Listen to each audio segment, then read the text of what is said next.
प्रशांत किशोर बांकीपुर में तीसरे नंबर पर रहने जा रहे हैं। और दोस्तों, मैं बार बार कहता हूं कि अगर आपको राजनीति समझना है, राजनीति अगर आपको जानना है, तो राजनीति समीकरण पर होता है, इमोशन पर नहीं होता है। भावना से राजनीति नहीं किया जाता है। हालांकि जो वोटर होते हैं वो भावना में बह जाते हैं, तभी शायद नरेंद्र मोदी भी प्रधानमंत्री बने होंगे। लेकिन हकीकत यही है कि समीकरण को अगर हम समझें, खासकर अगर बांकीपुर उपचुनाव के समीकरण को समझें, बांकीपुर सीट को समझें, उसके ज्योग्राफी को समझें, तो बड़ा पिक्चर मुझे क्लियर दिख रहा है कि प्रशांत किशोर ना 3 में होंगे ना 13 में होंगे। अब ठीक है, शाहपुर एनकाउंटर के बाद एक जाति विशेष ब्राह्मणों का गुस्सा है बीजेपी से, इससे हम इंकार नहीं कर रहे हैं। लेकिन भारतीय जनता पार्टी जानती है इस बात को, और आप भी समझ लीजिए कि बांकीपुर में ब्राह्मण जो हैं वो हारने या जीतने के फैक्टर नहीं बनते हैं, कभी नहीं बन सकते हैं। बड़ा पिक्चर क्लियर है। इसलिए मैं कह रहा हूं कि अगर आप आंख खोलकर देखिएगा चुनाव को ना, तो आप ये समझ पाइएगा कि क्यों मैं बार बार कह रहा हूं कि प्रशांत किशोर जो है वो तीसरे नंबर पर आएंगे। अब अगर कोई मिरेकल हो जाए, कोई चमत्कार हो जाए, अचानक से पूरी जनता ही बदल जाए तो बात अलग है। लेकिन वैसा अमूमन बिहार में आज़ादी के बाद किसी चुनाव में देखा नहीं गया है, और बिहार में जाति पर ही वोट पड़ता है। ये अकाट्य सत्य है, और अगले 50 सालों तक ये अकाट्य सत्य बना रहेगा। अब आइए हम जाति समीकरण की बात कर लेते हैं।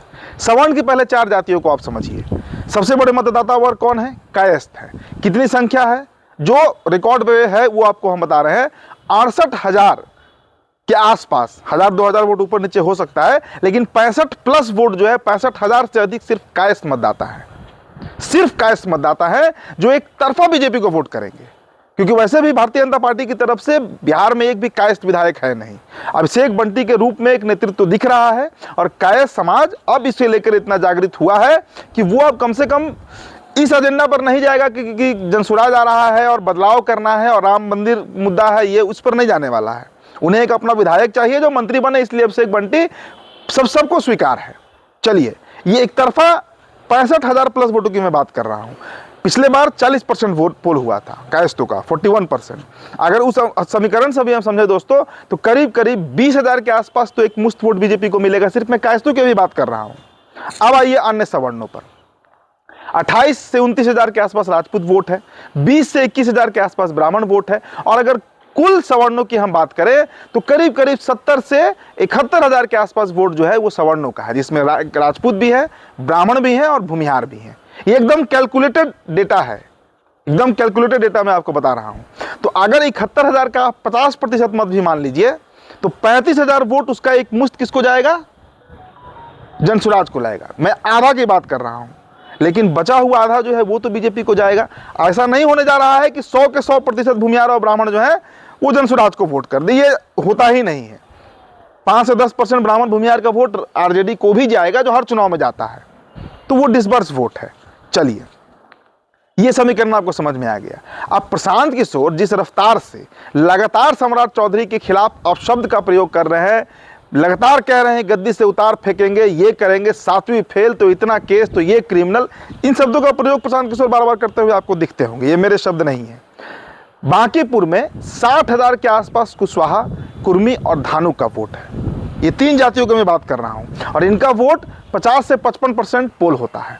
और इस चुनाव में आप ये बात नोट कर लीजिए कि अगर उनका 50 से 55% वोट पोल होने जा रहा है, मतलब 30 से 35 जगह वोट अगर गिरता है, तो वो एक तरफा बीजेपी को जाने वाला है। एक तरफा, एक पैर पर खड़े होकर वो बीजेपी को वोट करेंगे, क्योंकि प्रशांत की छवि सम्राट चौधरी को लेकर इन 3 जातियों के बीच बहुत खराब है। हालांकि नीतीश कुमार के बारे में भी वो कई बात कह चुके हैं, उन्हें पागल तक घोषित कर चुके हैं प्रशांत किशोर। तो ये मुगालते में प्रशांत किशोर ना रहे या जनसुराज के लोग ना रहे कि ये 3 जातियों का वोट उन्हें मिलने जा रहा है। अब इसके अलावा आइए आप मुस्लिम और यादव पर। मुस्लिम और यादव का 75 से 80% वोट जो है वो एक तरफा आरजेडी को जाएगा। भले सोशल मीडिया पर चल रहा है सवर्ण यादव एकता की बात, तो सवर्ण कर रहे हैं कि यादव हमारे साथ आइए, जनसुराज को वोट कीजिए। इधर यादव कर रहे हैं कि नहीं, आप हमारे साथ आइए और रेखा गुप्ता को वोट कीजिए। तो उसमें समीकरण बनते हुए दिख नहीं रहा है। तो वो वोट तो वैसे भी आप उसको हटा सकते हैं, वो ना बीजेपी को जाना है ना जनसुराज को जाना है।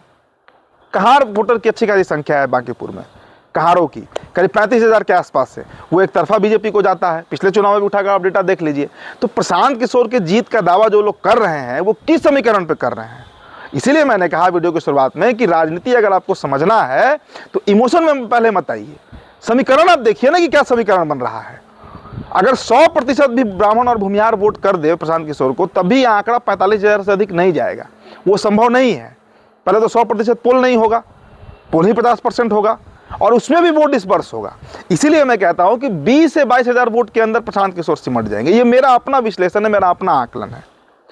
और दूसरी बात, प्रशांत किशोर से एक और जो सबसे बड़ा मुद्दा जुड़ा हुआ है कि ये भगोड़े रहे हैं। भगोड़े का मतलब धन के पीछे भागने वाले रहे हैं। बिहार का चुनाव खत्म हुआ, तमिलनाडु निकल गए, वहां से इनको पैसा कमाना था। तो इस तरह का जो नेता होता है समाज में, एक समय प्रशांत किशोर कहते थे कि हम जिस राह से चाहेंगे वहां राज्यसभा चले जाएंगे, जब चाहेंगे बिहार का मुख्यमंत्री बन जाएंगे। इस सब तरह का बयान उनका आपने सुना होगा। और अब सोचिए उनकी ये स्थिति आ गई है आज कि बांकीपुर से वो चुनाव लड़ना चाह रहे हैं, लड़ रहे हैं। अब तो पिक्चर क्लियर है।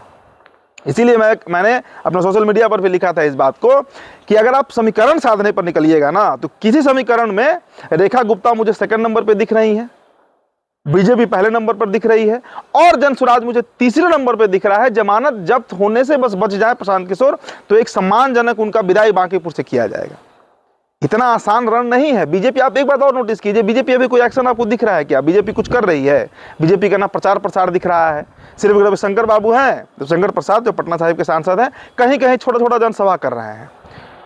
एक और बात इसमें मैं जोड़ना चाहूंगा कि देखिए, पेड वर्कर और डेडिकेटेड वर्कर, पेड वर्कर और डेडिकेटेड कार्यकर्ताओं का आप अंतर समझिए। दोस्तों, पहले आप जरा सा तस्वीर देखिए। आप देखिए कि पीठ पर इन घाव का निशान देखिए। ये अभिषेक बंटी की तस्वीर है, वही अभिषेक सिन्हा बंटी जिन्हें अभी बीजेपी ने टिकट दिया है। 2023 में आपको याद होगा बीजेपी का एक प्रोटेस्ट हो रहा था, इस पर नीतीश कुमार ने लाठीचार्ज करवा दिया था, जब नीतीश कुमार महागठबंधन के हिस्सा थे। उस समय की ये तस्वीर है। 1999 से 16 साल की उम्र से अभिषेक बंटी पार्टी में लगे हुए हैं, बाइक से घूमते हैं, बाइक से। कई बार मेरी मुलाकात इनसे सड़क पे हुई है, इस नेता से। मैं इनकी प्रशंसा नहीं कर रहा, मतलब एक बहुत ही साधारण व्यक्ति को बीजेपी ने उठाकर टिकट दे दिया, चौंका दिया बीजेपी ने। बीजेपी का यही पैटर्न है। और अभिषेक बंटी का बांकीपुर में घर घर से कनेक्शन है। वो कोई पैरासूट से या फ्लाइंग कैंडिडेट नहीं बनकर आए हैं। प्रशांत किशोर का तो शायद आधार कार्ड भी पटना का होगा कि नहीं, इस पर भी संशय ही है। इसीलिए मैं कह रहा हूं कि इमोशन से पहले आप समीकरण को समझ लीजिए और उसके बाद इस निष्कर्ष पर पहुंचिए। चूंकि कई चुनाव में देख चुका हूं। देखिए, पिछले चुनाव में भी मेरा जो आंकलन रहा, मैंने जितनी बातें सोशल मीडिया पर लिखी, जो मेरा वीडियो था, चूंकि बिहार का करीब 80 विधानसभा में घूमा था, तो मैं ये बात स्पष्ट हो चुका था मेरे नजर में कि अति पिछड़ा, दलित, सवर्ण, ये 3 तबका जो है ना, वो बीजेपी एनडीए को वोट कर रहा है। और उसी के बदौलत एनडीए की 202 सीट आई।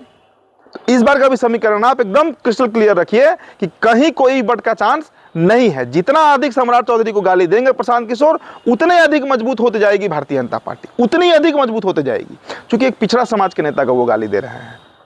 और जिस तरह के शब्द का प्रयोग करते हैं बार बार, और 7वीं फेल और ये फेल, 8वीं फेल, किसी को 9वीं फेल, खुद के सर्टिफिकेट जब इनसे मांगा गया था नेशनल मीडिया पे, तो उस समय तिलमिला गए थे प्रशांत किशोर, भागने लगे थे कैमरा माइक निकाल कर। आपको याद होगा वो दृश्य। खैर, तो यही समीकरण है। फिर अगला वीडियो लेकर हम हाजिर होंगे। तो बिहार टॉपर दोस्तों, मेरा नाम उदित तारन है। बहुत बहुत शुक्रिया।